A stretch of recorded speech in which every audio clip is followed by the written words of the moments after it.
Ömrüm kervan gibi geçecek özüm o günden. Balalıkta osken yerim çıkmay esimden. Bahçesaray aralıkları yaşlığım sizden bağlı. Alçak yüksek evleriniz aklımda kaldı. В 1988 году мы приехали с гастролями с группой «Евсане» в Крым. Это мое было первое путешествие в Крым. И приехав в гостиницу, остановившись в гостинице «Москва», мы втроем, Наркет Рамазанов, Рустем Бари и я, приехали тут же в Бахчисарай. Потому что наши родители были родом отсюда. И когда я приехал в Бахчисарай, увидел красоту, увидел вот эту старину, побродил по улочкам, тогда у меня родилась эта песня.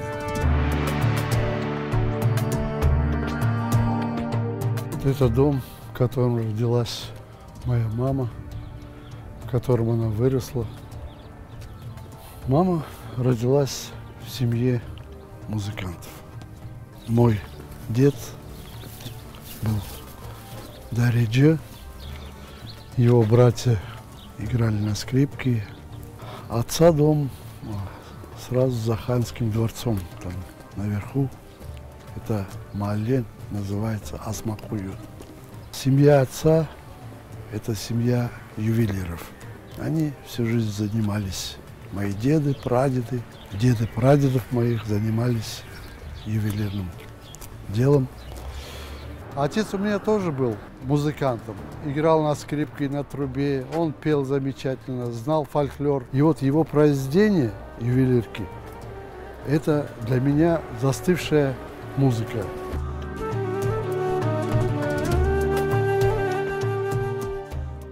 По этим переулкам, по этим улочкам когда-то ходил, гулял, бродил мой отец.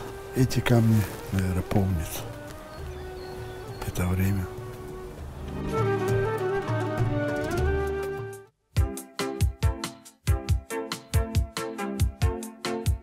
Мое детство связано с музыкой. А музыка в мою жизнь пришла в 5-летнем возрасте. Как так получилось, я играл на улице, и отец привез пианино. Меня отдали в музыкальную школу. Я тогда не умел еще ни читать, ни писать, но в музыкальной школе нашли у меня, определили абсолютный слух, и это решило всю мою дальнейшую судьбу.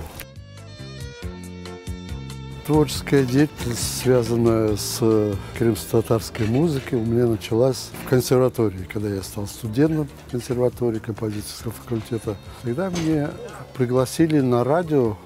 Наш композитор, уважаемый Фюзиага Алиев, создал ансамбль «Яшлык». У меня было 2 произведения, это «Крымский эскиз» и песня на стихи Черкеза Алием.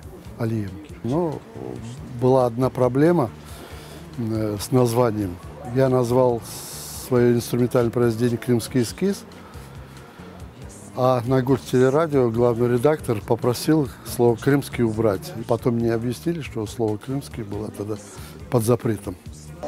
Нелер келді, нелер келер бұ дүнияға. Халқың дағытылды бүтін Европаға. Америка ве Асияда қалмады. Не үшін Қырым айт? Не үшін? Өз юртымда татар яшап оламады. Не үшін Қырым айт? Не үшін?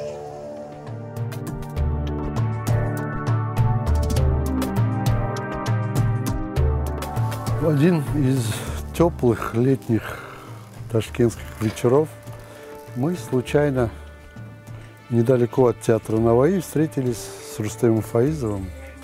Мы поехали к нему на дом Рабат домой, а его отец Рамит Юнусова был любителем крымско-татарского фольклора, крымско-татарской музыки.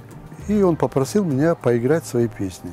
И вот когда услышал мои песни, он Рустем ему говорит: хорошо было бы, если вы создали какой-нибудь крымско-татарский ансамбль. А в чем проблема? Давай создадим. И за короткий промежуток он нашел людей, я составил программу, мы нашли помещение, а нашли самых лучших музыкантов. Это был 1976 год. Начали заниматься, и в течение года мы сделали программу. И после этих концертов были разные мнения у людей. Кто-то говорил, что мы портим татарскую музыку, а кто-то был в восторге, такого не было, чтобы джаз-рок татарский звучал, чтобы там регги. Кстати, регги, это в Эфсане появилось первое.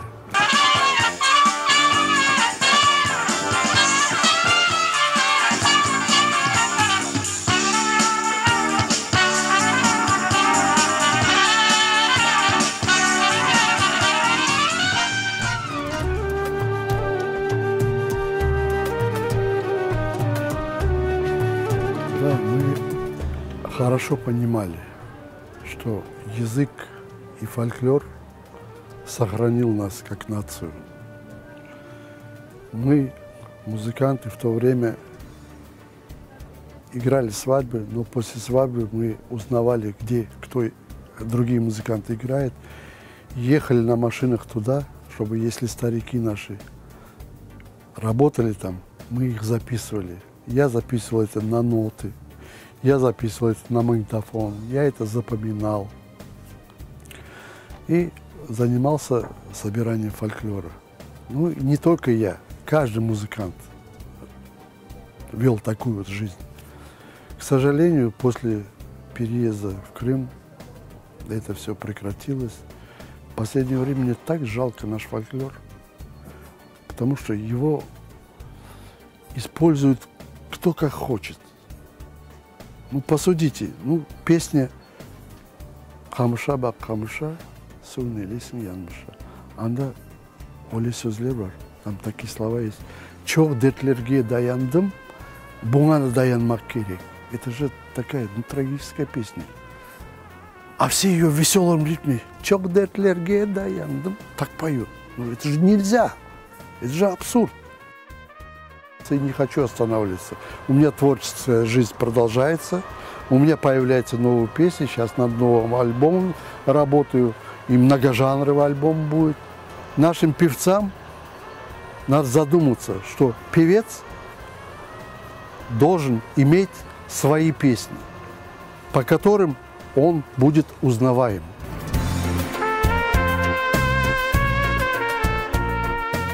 26 мая 1990 года я сел в самолет с супругой. Мы уже навсегда покидали Узбекистан. И вот у меня в руках это кассета с этими песнями. Самая первая «Здравствуй, Крым» была. И в сумке это бобинная лента вот, со всеми моими песнями. И вот я сели в самолет, где-то впереди мы сидели.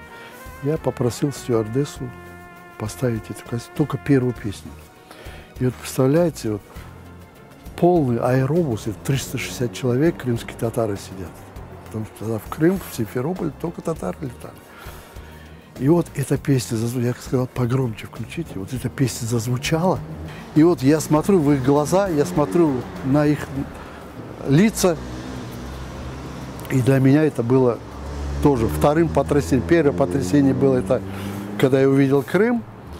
Вот. И второе потрясение, когда я увидел результаты этой поездки, результаты моего труда, результаты моих бессонных ночей.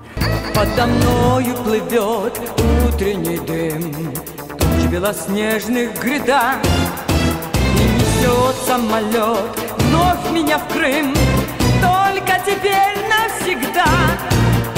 Здравствуй, Крым, старый дом, и море черное, здравствуй, сонный лес и поля, здравствуй, родная земля.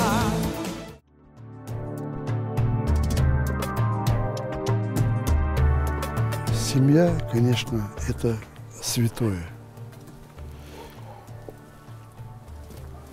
Семья у меня замечательная.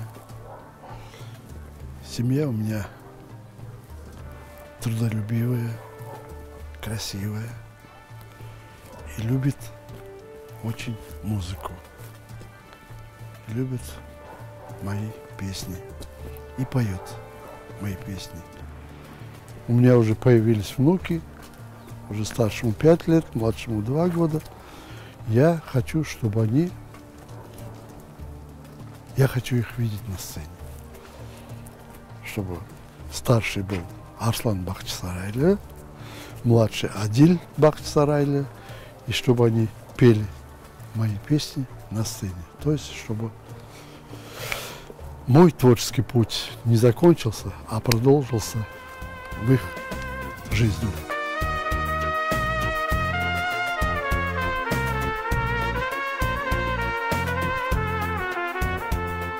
Мне хочется, чтобы крымские татары еще глубже пустили корни на своей родине, и все наши последующие поколения жили и развивались у себя на родине. Я, конечно, мечтаю, но теперь я буду с удвоенной силой претворять все свои мечты в жизнь. Milletim, ben senin balanım milletim. Sen kısmetim, insafım benim ve kuvvetim. Nasıl dülbersin, dülbersin, dülbersin. Sensin, benim kanımda sensin, benim canımda sensin.